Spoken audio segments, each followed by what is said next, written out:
Hello everyone, Disha publication YouTube channel में आप सभी का स्वागत है। So guys, with respect to prehistoric paintings, ठीक है, तीन स्टेटमेंट्स हैं। In India the earliest paintings have been reported from the lower palaeolithic stage. During the upper Paleolithic period, the themes were multiple, but the paintings were smaller in size, with predominantly hunting scenes. The paintings of the Mesolithic phase were linear representations of huge animals and stick-like human figures. So, pre-historic rock paintings. ठीक है, यहाँ पे मैं आपको ये बताना चाहूंगा, palaeolithic यानी कि ओल्ड स्टोन एज, जो कि अर्लीस्ट पीरियड माना जाता है ह्यूमन डेवलपमेंट का, which lasted until approx 8000 BC. Okay, so lower और अपर पेलियोलिथिक में इसे कैटेगराइज किया जाता है. So during this particular period man was a hunter, food gatherer, okay, जो आदि मानव एंड ऑल हम कहते हैं. So human being used to use simple chipped and chop type stone tools for hunting and other purpose. ठीक है, so earliest paintings जो है वो अपर पेलियोलिथिक टाइम से रिपोर्टेड है, लोअर से नहीं. तो पहला स्टेटमेंट तो यहाँ पे हो गया. ठीक है, नाउ अपर पैलियोलिथिक फेज में जो पेंटिंग्स थी, they were linear representations in green dark red of huge animal figures, जैसे कि tigers, elephants, bison etcetera etcetera. ठीक है, rock shelters on the banks of the river Suyal at the Lakhudiyar, ये सारी चीज. ठीक है, तो सेकंड स्टेटमेंट में यहाँ पे जो लिखा हुआ है कि predominantly hunting scenes and themes were multiple, paintings were smaller in size, ये स्टेटमेंट भी यहाँ पे हो जाएगा फॉल्स. ठीक है, now during the Mesolithic period the themes were multiple but the paintings were smaller in size, hunting scenes जो थी वो प्रीडोमिनेंट. तो थर्ड और सेकंड जो है इंटरचेंज्ड है, इसलिए तीनों गलत हैं, करेक्ट आंसर होगा नन. ठीक है, चलिए, consider the following statements regarding trade and economy during the Gupta period. The Guptas issued the largest number of gold coins in ancient India. Gupta period saw an increase in long distance trade. The period witnessed the emergence of a class of priestly landlords. So you have three statements regarding trade and economy during the Gupta period. So guys, काफी important सवाल है ये. Gupta empire के बारे में आपको मैं बता देता हूँ. It existed from the mid third century to 543 CE. Okay, so basically it is also considered as the golden age of India by historians. Okay, it was founded by Shri Gupta. Some of the notable rulers were Chandragupta I, Samudragupta, Chandragupta II, जिन्हें हम विक्रमादित्य के नाम से जानते हैं. Okay, so we get some idea of the economic life of the people of Gupta time from the accounts of Fahi, जो जिन्होंने Gupta empire visit किया अलग अलग समय में. तो पहला स्टेटमेंट तो यहाँ पे सही है कि भाई गुप्ताज ने जो है large number of gold coins जो है वो इशू किए थे. First statement is absolutely correct. Now Gupta period में लॉन्ग डिस्टेंस ट्रेड जो था वो डिक्लाइन हुआ. ठीक है, इट वाज इन डिक्लाइन. तो second statement is false and third statement यहाँ पे सही है, जो बोला जा रहा है कि भाई it saw the emergence of a class of priestly land. ठीक है, सो करेक्ट आंसर होगा इस सवाल का सी, दैट इज 1 एंड 3. चलिए, यहाँ पे रूलर्स और ओरिजिन दिया हुआ है. So Cheras, Shakas, Kushan, Tamilakam, Central Asia, western India. तो गाइस, चेरास अल्टीमेटली अगर आपने पढ़ा होगा तो चेरास जो है इन्होंने मॉडर्न डे केरला जो है वहां पे रूल किया, कैपिटल वांची. ठीक है, सो पहला स्टेटमेंट जो दिया हुआ है बिल्कुल करेक्ट है. रही बात शाकास की, they were people of Central Asian origin, जिन्होंने मतलब किंगडम स्टैब्लिश किए नॉर्थ वेस्टर्न और वेस्टर्न पार्ट्स में, तो सेकंड भी यहाँ पे सही है. एंड कुशाना जो लिखा हुआ है, इन्होंने रूल किया over a vast kingdom extending from central Asia to north west. ठीक है, तो थर्ड गलत हो जाएगा, बाकी दोनों सही है. Correct answer. Which of the following animals or birds are depicted in the rock shelters of Bhimbetka? Rhinoceros, wild boar, tiger, peacock. ठीक है, सो भीमबेटका के रॉक शेल्टर्स में इनमें से कौन से एनिमल्स या बर्ड्स को डिपिक्ट किया गया है? तो सारे के सारे यहाँ पे आपको मिल जाएंगे. प्रीडोमिनेंटली अगर हम देखें, animals such as bison, tiger, rhinoceros, wild boar, elephants, monkey, lizards, peacock, they have been abundantly depicted in the rock shelters. ठीक है, सो इससे ये पता चलता है कि many of these animals they were found locally. Okay, so Bhimbetka, it owes its name to the characters of the longest epic in the world, that is the Mahabharata. It is believed that when the 5 brothers called Pandavas were banished from their kingdom, they came there and stayed there. ठीक है, और वहां पे एक massive rock भी है, जहाँ पे भीम बैठा करते थे। ओके, तो भीम बहुत ही विशाल थे और कहीं ना कहीं वो मैसिव रॉक ये शो करता है कि ये जो है भीम की ही सिटिंग प्लेस होगी। तो correct answer is D, that is all of the above. Consider the following about the painted grey ware culture. It is an Iron Age culture of the Gangetic Plain and the Ghaggar Hakra Valley. It is contemporary to northern black polished ware associated with the rise of the great Mahajanpada states and of the Magad Empire. So, painted grey ware culture. Okay, it is contemporary to and successor of the black and red ware culture. It is succeeded by northern black polished ware associated with the rise of the great Mahajanpada states and of the Magad Empire. ठीक है, तो contemporary to northern black polished ware जो second statement है वो गलत है। It was succeeded by that. ठीक है, so it's an iron age culture of the Gangetic Plain and the Ghaggar Hakra Valley lasting from roughly 1200 BC to 600 BC, and they are extremely fine to touch with a nice smooth surface, and perhaps they were used on special occasions for important people and to serve special. Welby Commission set up in British India was concerned with an inquiry into Royal Indian Navy, that is RIN mutiny, atrocities of the Jallianwala Bagh massacre, drain of wealth issue, educational reforms in Indian universities. ठीक है, so British India में जो वेलबाय commission था किससे related था इनमें से? सो it was related with what? It was related with the drain of wealth issue. ठीक है, सो दादा भाई नावरोजी ने जो उनकी फेमस बुक है poverty and un British rule, उसमें ड्रेन थ्योरी का जिक्र किया है।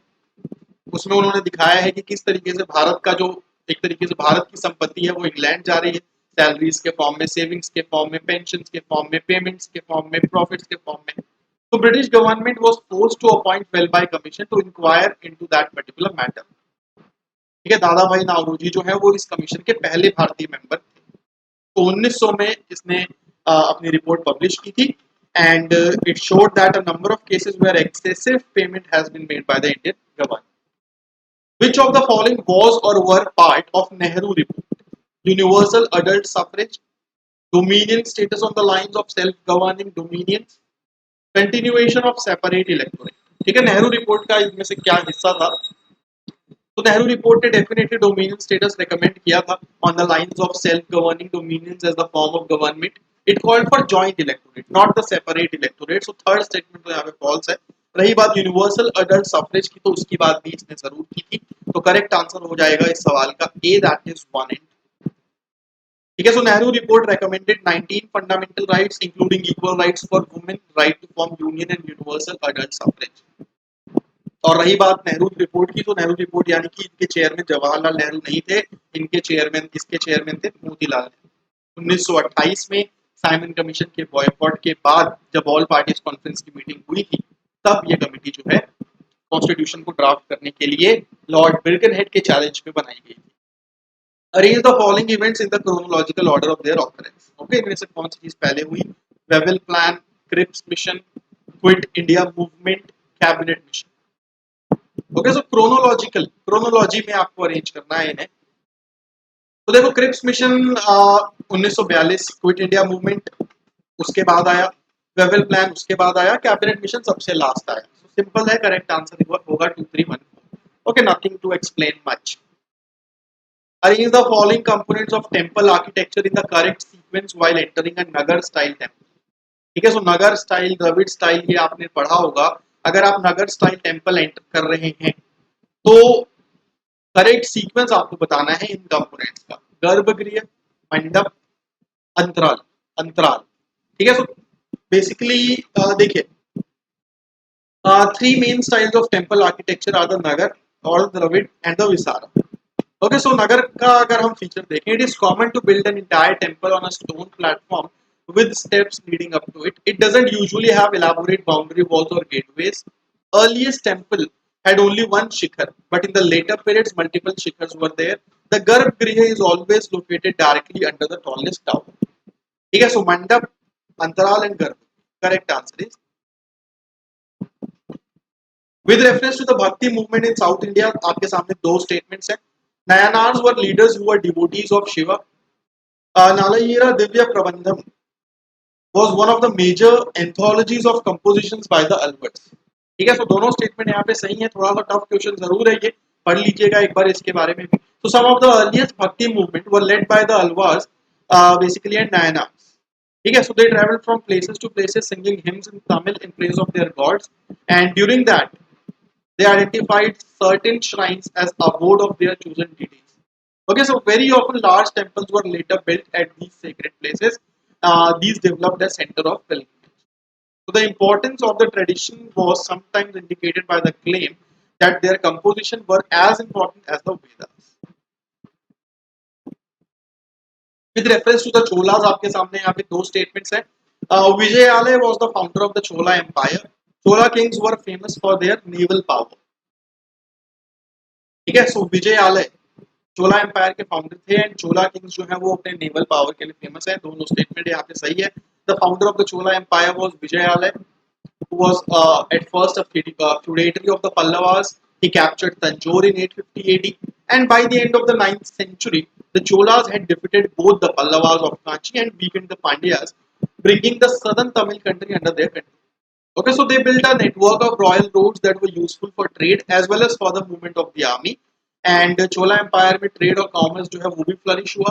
There were some gigantic trade guilds and all. So दोनों स्टेटमेंट्स यहाँ पे सही है. अगेन यहाँ पे मैच द फॉलोइंग है: Moplah revolt, Eka movement, Pabna revolt, Bakasht movement, UP, Bengal, Bihar, Kerala. So Moplah revolt, okay, Moplah revolt जो था वो केरला का था. It was started as a resistance against the British colonial rule in Malabar region of Kerala 1921 में. एका मूवमेंट यूपी, ठीक है. अबना पीजेंट अपराइजिंग जो था वो बंगाल में था. और बखास मूवमेंट जो था it was in Bihar, organised by Swami Sahajanand Saraswati. तो करेक्ट आंसर मुपला का केरला हो गया, एका 4. देन उसके बाद एका मूवमेंट, ओके, पावना रिवोल्ट, एका हो गया आपका बिहार का, ठीक है. देन उसके बाद जैसा कि मैंने आपको बताया पावना हो गया, सॉरी एका हो गया यूपी, ठीक है, एका हो गया यूपी में, और बखास हो गया बिहार में, पावना हो गया बंगाल, ठीक है. सो डी का 3 हो गया, सी का 2 हो गया और बी का 1 हो गया. So correct answer is there was no independent development of industries in India during British rule because, okay, British rule में इंडिपेंडेंट डेवलपमेंट इंडस्ट्रीज का क्यों नहीं हो पाया? Preference of the rich to invest in land, scarcity of natural resources, scarcity of foreign capital, absence of heavy industry. So basically कारण जो था basic और heavy industries की scarcity जो थी वो था. Okay, the primary motive of Britishers was to make India a net exporter of raw materials to the British industries at a cheap rate and to sell them at a higher rate in the Indian market. Okay, so British rulers ने कभी भी modernization को permit नहीं किया, ना ही industries की growth को encourage किया. So correct answer होगा इसका. The aim of education as stated by the Woods Dispatch of 1854 was, okay, 1854 के Woods Dispatch में education का जो aim state किया गया था वो क्या था? The spread of Western culture in India, spreading English learning, female education in India, introduction of scientific research and rationalism in the traditional Indian education, creation of employment opportunities for the native Indians. Correct answer simple सा होगा इसका B. Spreading English learning, female education in India. ठीक है, Charles Wood. So Wood suggested that primary schools must adopt vernacular languages, high schools must adopt Anglo-vernacular language, and at college level, English should be the medium of education, जिसे हम Wood's Dispatch के नाम से जानते हैं. With reference to colonial rule in India, home charges formed an important part of drain of wealth. Which of the following funds constituted home charges? Funds used to pay salaries and pension of British personnel engaged in India. Funds used to support the India office in London.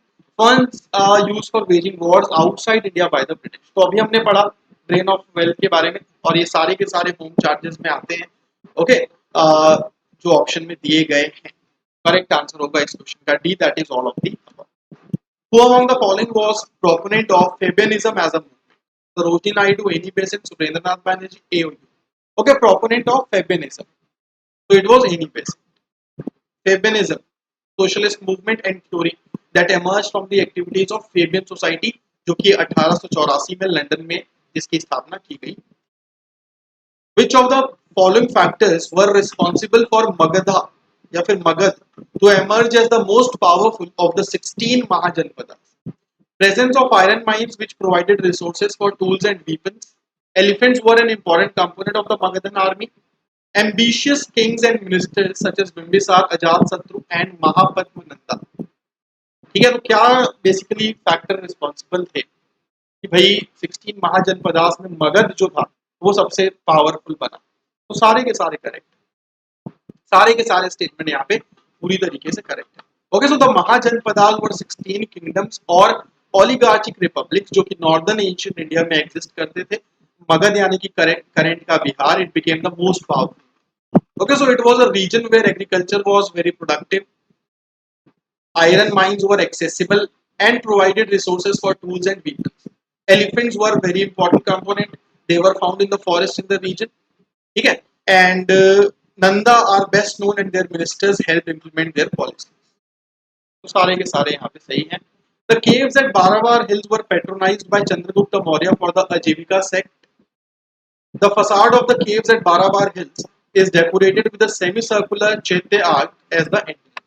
तो यहाँ पे देखिए पहला statement आपको मैं बता दूं, Ajivika is one of the Nastika or heterodox school of Indian philosophy. Makhali Gosala is considered as the founder.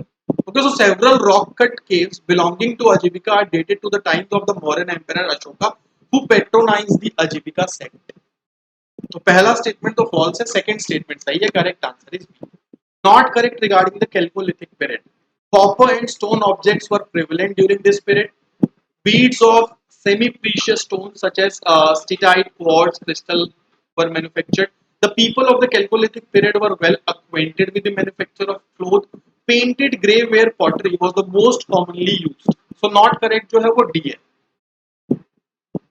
ठीक है, because they use different types of pottery. Black and red ware was the most prevalent. Others were black on red and ochre colored pottery, that is OC, which roughly covered the period between 2000 BC and 1500 BC.